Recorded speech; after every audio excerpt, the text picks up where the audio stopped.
Hello, welcome to Info Hub. In our headlines, construction on Mabaruma Solar Farm underway.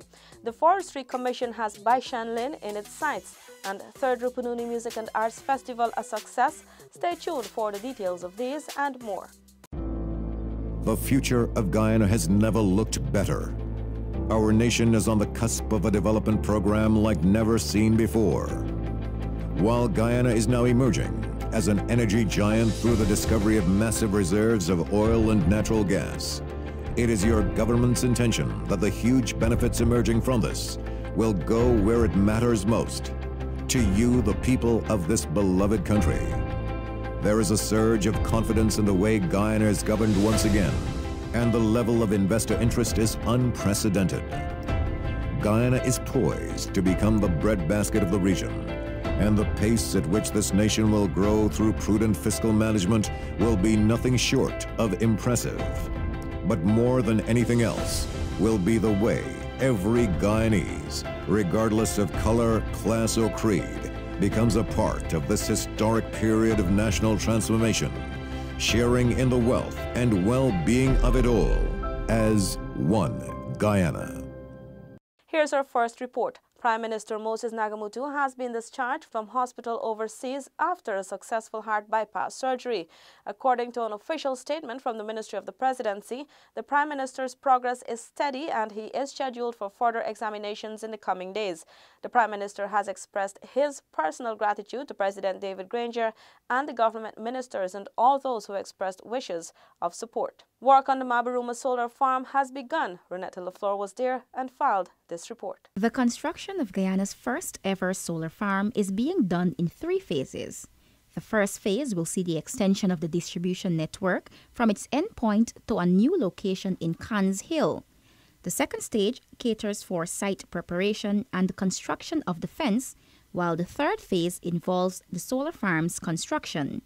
Electrical engineer Frederick Court at the Ministry of Public Infrastructure updated InfoHub on the project's status. So far, we've completed the extension of the network, the preparation of the site, and we are currently in the process of constructing the fence. The expected completion date for the fence should be by the end of February. We have had some delays due to the inclement weather, shipping of the materials to the Northwest District, among other lapses. This $264 million project will result in over 700 residents and commercial consumers benefiting from an increased hours of electricity service, from 16 hours in one phase initially and eventually to 24 hours.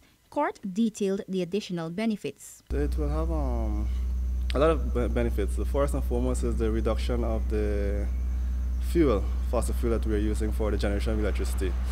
The solar farm should be able to power 3/4 of the community, and the remaining quarter will be powered by fossil fuel or diesel, which is the main usage in the Mabaruma sub-district.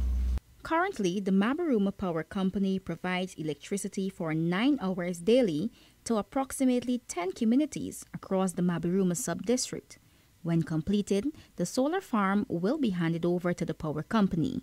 Renetta Lafleur for InfoHub. Crime Chief Paul Williams is calling for the public's help as investigation into the murder of BV teen Ronelli Benfield continues. Here's more. In his call for the public's assistance, Crime Chief Williams assured that any information received will be treated with the strictest of confidence. I'm still appealing to the public out there.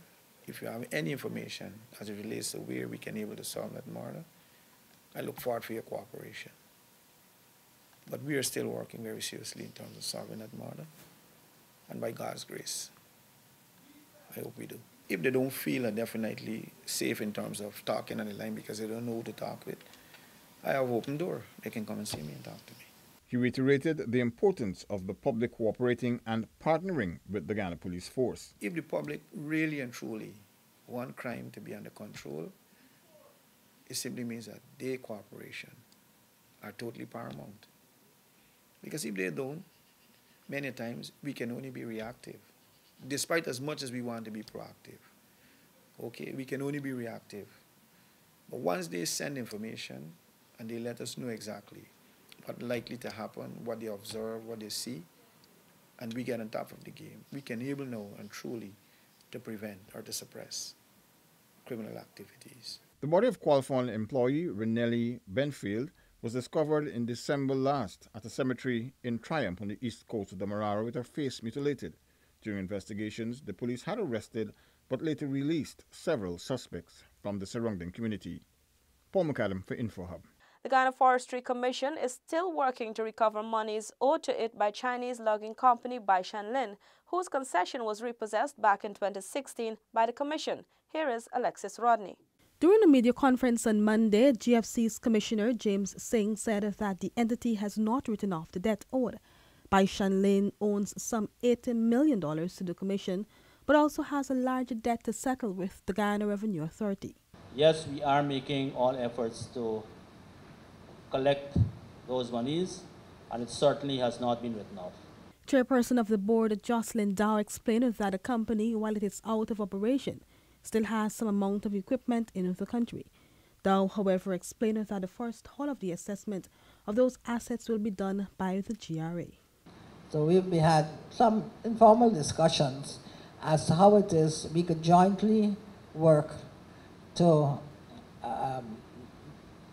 really both secure those assets, like the trucks and various other things, and also to obviously offer them for sale so that we could get our money back.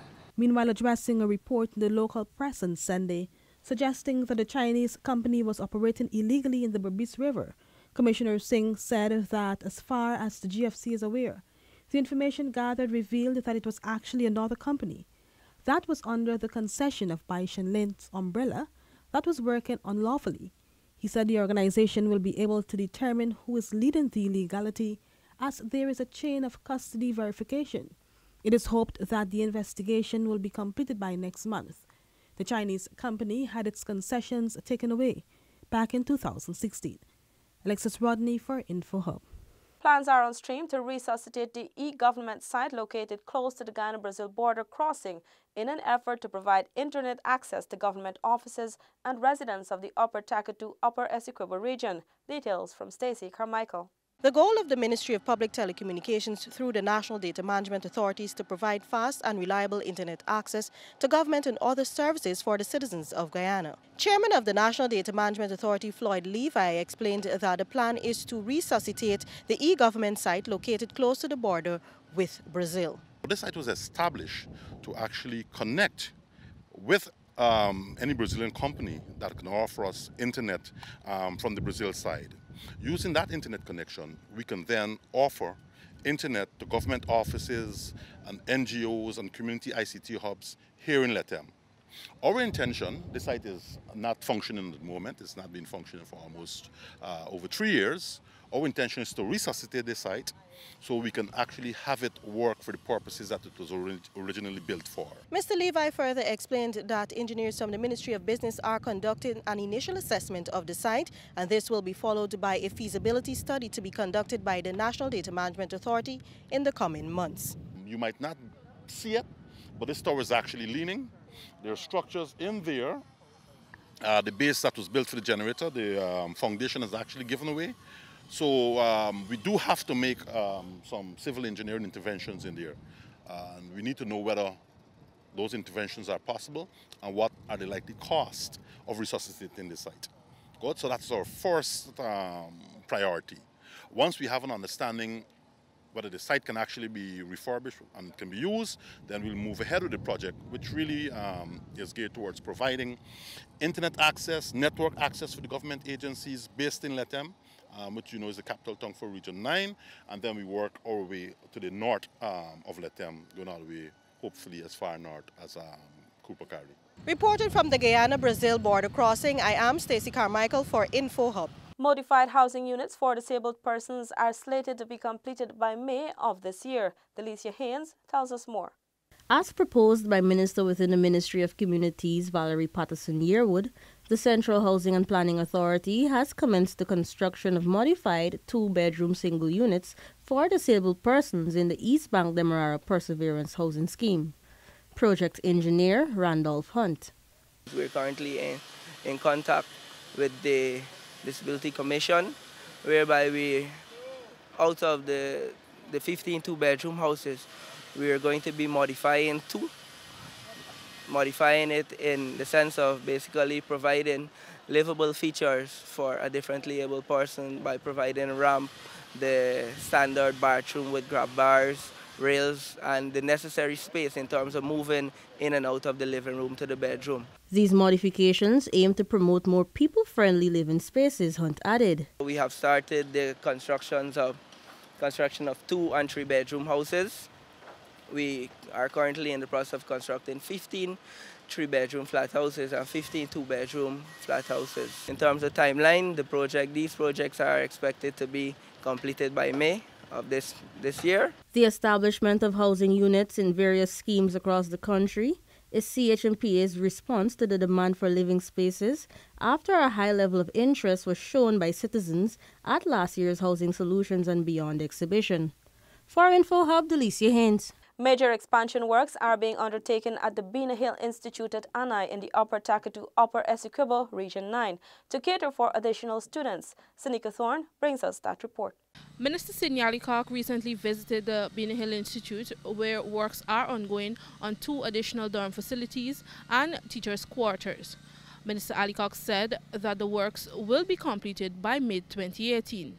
The work that is at the back there would be the 2 dormitories for males and females for the Bina Hill School for Learning, and this should be completed by the mid of this year. We're expecting to accommodate at any one time like 80 students, and to keep it at that level which is manageable.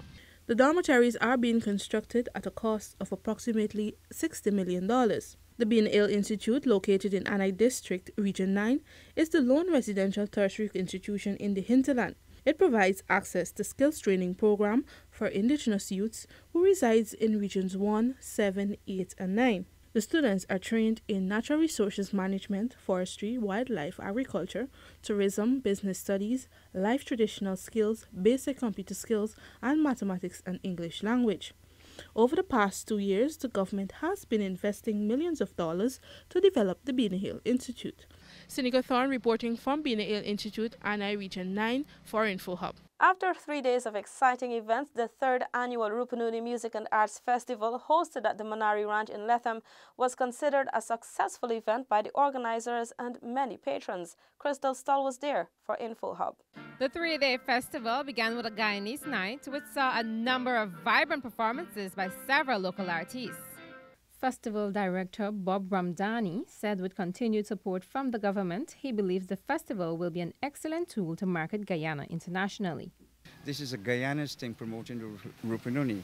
So the government, the tourism department, business and tourism, indigenous affairs, social cohesion, there has to be some synergy between the 3 of us to make this a success. And very simply, if on a pilot project you can get 500 people on a Saturday night, there must be a guarantee that when we've settled for 2 or 3 years, we're getting thousands of people here. On day 2 of the festival, patrons were entertained with musical and dance performances by groups from Jamaica, Venezuela, and Brazil. Info Hub spoke with some of those who shared their experience of the festival. It's a very fun experience, and it's also a great opportunity to unplug. Social media takes you away from every single thing. This has been one of the most fulfilling trips out of all the places I went in the world. I coming down to the Rupununi. I pronounce it right? Yeah, Rupununi. And so the impact has been just about discovering the vastness of Guyana and the culture. During the day, the patrons were engaged in several activities such as arts and crafts sales, sculpting and wood carving, capoeira and samba dancing, Zumba and yoga sessions, to name a few. Crystal Stahl for Info Hub. Please note that you can check out the Match Night event at Providence Stadium on February 21. Stag Stage 6 is also on at the National Park on the same night and again on February 22. Check our website or Facebook page for more details as we bring you updates on Republic Day and Mashramani activities. Thanks for watching. Remember to connect with us 24/7 on our website and social media. Goodbye.